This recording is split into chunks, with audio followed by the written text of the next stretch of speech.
What's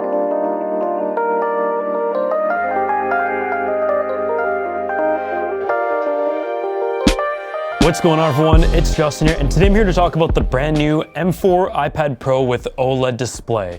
This is Apple's flagship iPad for this year, with many upgrades including the display, a small hardware upgrade, a new generation of processor, as well as a new pair of accessories. So today the things I'm going to try to highlight are whether or not these hardware improvements are worth it, whether I think the software has been able to take advantage of all of these hardware upgrades as well, and also who this iPad is for, and specifically who will benefit from an upgrade of this generation. So at a glance, the iPad looks the exact same from the front, but some of the hardware improvements that you have in this year's model is the fact that it is the thinnest Apple product to date. The larger 13-inch model comes in at just 5.1 millimeters, whereas the 11-inch model comes in at 5.3 millimeters. This is really impressive, not only from an engineering standpoint, but just how much power this iPad is able to pack. The Thunderbolt USB Type-C port is still in the same place, your speakers are in the same place, your camera is also more integrated and they've taken out the wide-angle one, but otherwise all the other changes are internal, and that comes in the display and the processor. For starters, the display right here is what they call a tandem OLED technology. It is really one of the first when it comes to a widespread consumer product to feature OLED technology like this. And what it does is it takes two OLED panels and stack them on top of each other to be able to give you the peak brightness of 1000 nit. And at HDR content, it has a peak brightness of 1600. When it comes to how good the iPad display is, I mean, it is noticeable. The previous generation iPad already had a really solid screen, but this OLED display is the real deal. Whether you were an artist, a creative, or just enjoying multimedia, I think some people out there will really have an appreciation of this display technology and want to upgrade for that reason alone. I mean, the tough part is the previous generations already had solid screens, but this really is the best display technology that you can get. The viewing angles are incredible, and the peak brightness is also an important factor as well, being a product that is so versatile, and that is the name of the game here. On the topic of displays though, one of the things that Apple introduced to the iPad is a nano texture display option.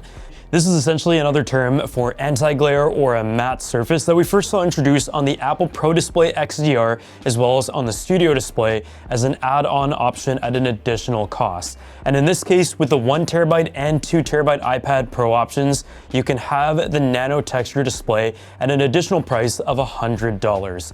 The nano texture technology is essentially a hardware process, not just a film applied, that etches the nano texture into the glass surface to give it an anti-reflective effect. And as you can see here, as I tilt the iPad around, it has zero reflections.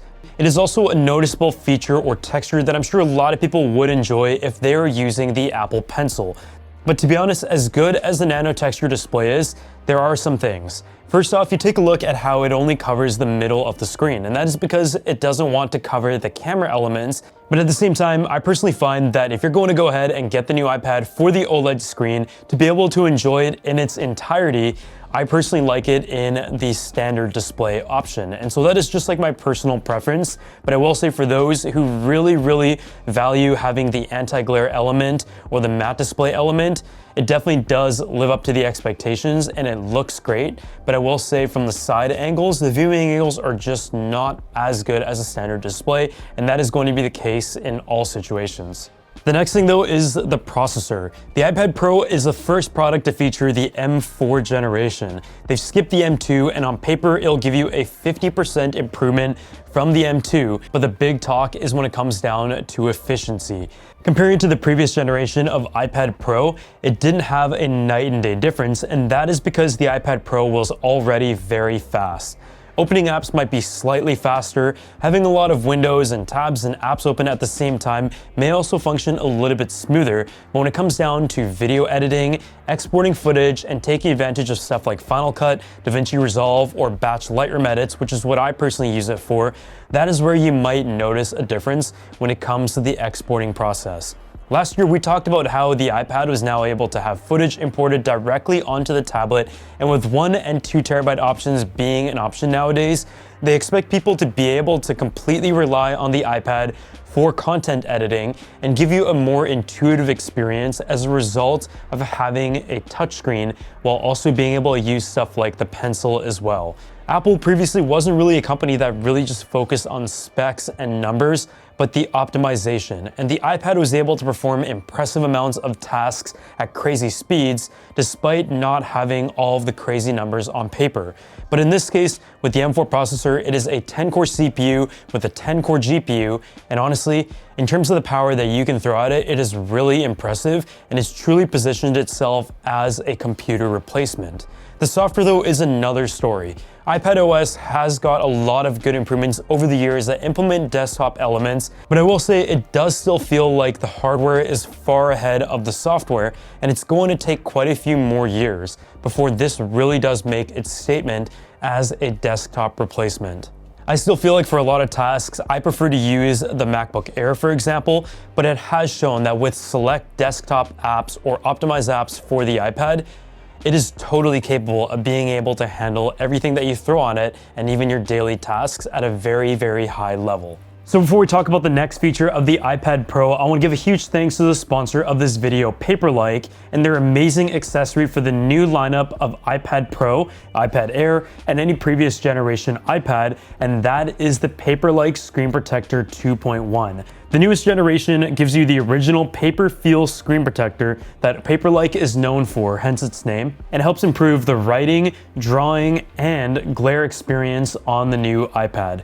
It comes in at just 0.12 millimeters in thickness. It's very easy to install, and they include all the necessary pieces to remove dust, wipe off any streaks, and ensure a perfect install experience with no air bubbles. In conjunction with the Apple Pencil, it allows you to take neater notes and also draw with more accuracy, and the way it does that is thanks to the micro bead technology called nanodots that replicate the stroke resistance of real paper without sacrificing screen clarity. The micro beads make the Apple Pencil vibrate ever so slightly to imitate the feel of paper. Not only does it allow you to have a more accurate digital representation of your real-world handwriting, but at the same time when it comes to drawing and illustrating and shading different things, it also helps enhance that experience there. Some of the most incredible pieces of art and renderings have been created on the iPad, including ones of my personal properties when it comes to drafting and the layout representations. It also has minimal refraction and gives you optimal picture quality with little glare when you go outside on a bright and sunny day. In an age where one of the best features of the iPad is being able to use the pencil, the Paperlike Screen Protector 2.1 is the perfect accessory for any digital artists, creators, entrepreneurs, students, teachers, and so much more. And so I definitely recommend you go ahead and check it out. And I'm going to leave a link down below, and a huge thanks to Paperlike for sponsoring this video. I feel like a lot of the reasons to upgrade this year though come down to the accessories. And for those who have used their iPad and brought it around with some of the previous generation of accessories, I think some of the best improvements are actually in the Apple Magic Keyboard and the Apple Pencil. Starting out with the Magic Keyboard, this is a product that I've used for so many years now, and I absolutely love it. As someone who comes from the MacBook and uses the MacBook keyboard on a daily basis, I just found it always very familiar, and it just felt exactly the way that the MacBook keyboard does. It has a good 1 millimeter of travel, but at the same time, the layout and everything just allows me to be at my maximum productivity. I also love the way that the iPad attaches to it, allows you to just tilt it, and you fold it up into a folio and bring it with you everywhere. But this generation of Magic Keyboard fixes all of the problems of the previous one. It's now made out of aluminum, and not only is that better build quality for the wrist rest and the typing experience, but it also has a large glass trackpad, elevating that MacBook-like experience once again. The other thing that I also like is that the aluminum travels throughout the outside body before having the soft touch finish on both sides, and it is color matching, but it also comes in 50 grams lighter than the previous generation. But just seeing the clean folio element of how the iPad body meets with the edges of the keyboard as well is great. And so I really think that this keyboard has nailed it in every aspect. The other update though is the Apple Pencil Pro, and in Apple's lineup they now have 3 different options of Apple Pencils, and this is compatible with just the new iPad Pro, but not the previous generations of iPad Pros. And some of the improvements include having haptic feedback, a squeeze function, barrel roll, and Find My. For people who rely on the Apple Pencil, and especially for creative artists and people who use the iPad to annotate, draw, and illustrate, this is absolutely a feature that really enhances the functionality of the Apple Pencil. Being able to have an extra dimension of precision as well as haptic feedback just makes you feel more involved in the process, and as someone who uses the iPad Pencil, admittingly not as often as the typical iPad user, I still found a way to appreciate some of these new functions. But with that being said, we're talking about some new iPad, the new keyboard, the new pencil, and if you have a previous generation Apple keyboard, you're not able to shift it over to the new iPad. And so this setup is really, really expensive, and I feel like that is worth talking about in this video. When you go ahead and buy the new iPad, you have the iPad itself, you have your storage options that you can pick up to 2 terabytes, as well as having your accessories such as the keyboard, the pencil, and maybe the nano texture. And at that point, you're into the territory, a price point of the MacBook. Whether it is the MacBook Air or the MacBook Pro, it is really, really expensive. For some of you, it's gonna be a no-brainer. You've had the iPad before, you love it, you rely on it, and those are only things that you can do on your iPad. But for someone who really isn't taking advantage of every single one of the features that I've listed in today's video, it is a lot to justify for a multimedia device. I personally find it hard to justify always bringing the iPad with me everywhere just because I already have a MacBook and an iPhone. So that is where I think it is really specific to who you are, what kind of iPad user you are, and whether or not you're going to take advantage of it, because there are other great options within Apple's lineup, such as the iPad Air, which is a really, really good price point for what it is able to offer. And it really has a lot of the major features that the iPad Pro has, and chances are for the average person and even the prosumer, you're not going to notice a big difference in terms of the speed on an everyday basis between that iPad and the brand new iPad Pro with a desktop grade chip. But otherwise, if you guys enjoyed this video, make sure you go ahead and drop a like, subscribe to the channel, and this is my opinion of the iPad Pro 2024, where in every single category where Apple has made an improvement, it really does push it to an overkill in the best way possible. And that's like the best way to describe it. It really has nailed every single category and put itself at the top of each one. And I just feel like the use cases just have to continue to catch up to what this hardware is really capable of. As always, thank you guys so much for watching. Subscribe, drop a like, and I'll see you all in the next one.